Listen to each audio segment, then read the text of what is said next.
السلام عليكم ورحمة الله وبركاته. برج الجدي هيبقى فيلسوف.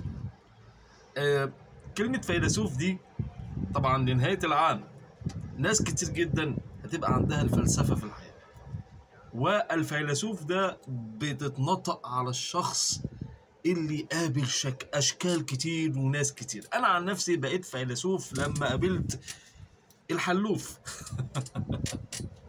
شوف كم شخص حلوف خلوني فيلسوف في حياتي.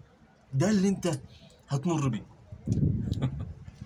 هتبقى فيلسوف عشان كام شخص بعقلية او بيتعمد انه يكون معاك حلوف.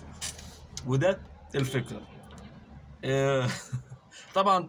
انا مش بسيء لحد، لكن في ناس بتتعمد انها تكون معاك سيئة، ناس بتتعمد انها تخدعك، تسرقك، تنصب عليك، ناس تتعمد انها من مكانك تنحيك، ناس تتعمد بدل ما تداويك تخلي المرض فيك. كل ده هيخليك فيلسوف. ودايما الشخص اللي مر بخبرات او اللي عنده خبرة لازم مر بمشاكل. الخبرة مش بتيجي الا بالمشاكل، النجاح مش بيجي الا بالسقوط قبلها على الاغلب، الانطلاقة ما بتجيش الا بالعطلة. ليه؟ بتديك خبرة وبتخليك اكثر دراية من اوقات سابقة، وبتخليك اذكى واحسن وبتعرف تاخد القرارات المناسبة. بالنسبة لك يا برج الجدي، كلمة فيلسوف دي هتبقى في حياتك خلال الفترات القادمة، خاصة الجيل الحالي. الفيلسوف علشان قابلت كتير بيتعاملوا معاك بدماغ حلوف. يعني الفترة هتبقى فيها انت الأكثر إدراكا بجميع أنواع البشر، الأكثر إدراكا بجميع النوايا. فده هيديك انطلاقة، هيديك ذكاء، هيديك بدايات جديدة. زي ما عمل معايا انا بالظبط كده. انا شفت مش حلو، انا شفت حلاليف في حياتي. طبعا استفدت منهم كتير يعني.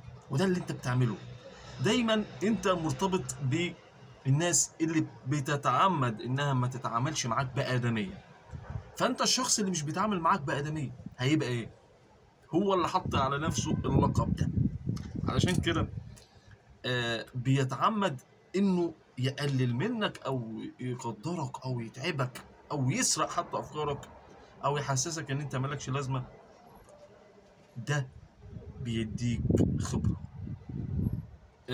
حته الفيلسوف دي هتبقى معاك الفتره الجايه بزياده حبتين. يعني هتلاقي نفسك بتتعامل بطريقه مختلفه خالص عما كنت بتتعامل بها سابقا. يعني كل موقف هتتعامل بيه بطريقته اللي لازم تتعامل بيها. لو موقف محتاج الهدوء هتهدى وتتريث وهتبقى ذكي جدا لده.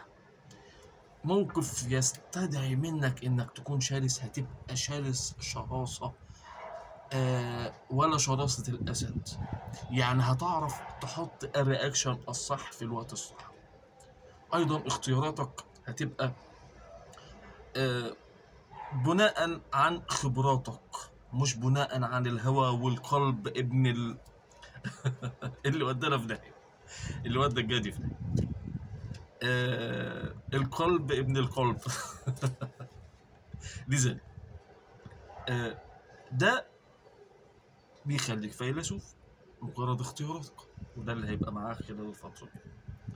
أيضا مشاعرك، المشاعر هتكون في أو مع اللي بيك شاعر، وهتقدر ده، وهتخلي حبك أو دنيتك اللي انت اديتها للناس اللي ما تستاهلش هتديها للناس اللي تستاهل، حتى لو انت مش بتحبهم بنفس القدر اللي انت حبيته الناس سابقين. ده برضه هيخليك فيلسوف. في كل شيء، في كل شيء هتخليك تتقدم، ولن تتنازل عن التقدم، ولن تتنازل عن ان انت تحط نفسك في المكان الصح، ولن تتنازل عن انت تستمر في المآسي. برج الجدي من اكتر الابراج اللي هيبقى، او منهم فلاسفة كتير، مش لازم يكون متعلم، مش لازم يكون معاه دكتوراه.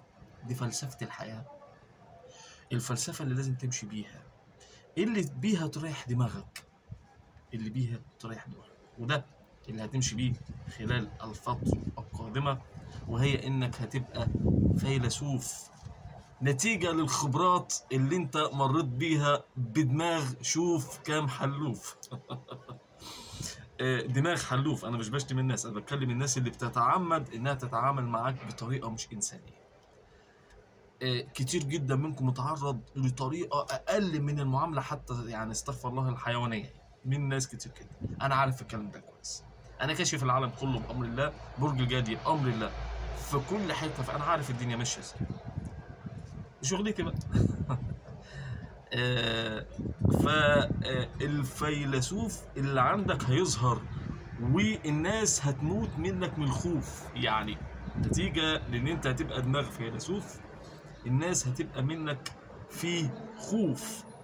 انت ممكن من جواك تكون زعلان، لكن للأسف هتبقى، او هيبقى ده الامر الواقع اللي لا مفر منه، انك هتبقى في مرحلة قوة، عصر القوة، عصر هتكون فيه فيلسوف في طريقتك واسلوبك وذكائك، ولن تسمح لنفسك، ولن تسمح لنفسك ان انت تتعرض لمواقف او تخرج من اي مكان وانت خسران.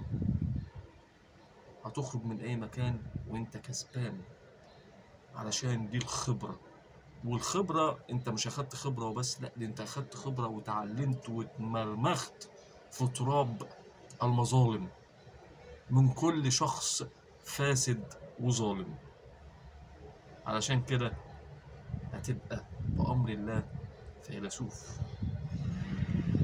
برج الجدي سنوات بتعدي من عمرك، وناس متابعيني بقى 4 5 سنين، ناس فاهمة أنا بتكلم عن مين، عن أبناء برج الجدي الأصليين، أصحاب الصفات الأصيلة، اللي اتقابل مع ناس مش أصيلة وحدث ما حدث على مدى سنوات عمرك. انت عنوانك هيبقى كفاية تضييع وقت، علشان خلاص ما عادش في وقت. بتمنى لكم ان انتوا تتمتعوا بحياتكم، بتمنى ان انتوا تعيشوا ايامكم، وربنا يكرمكم بأمر الله.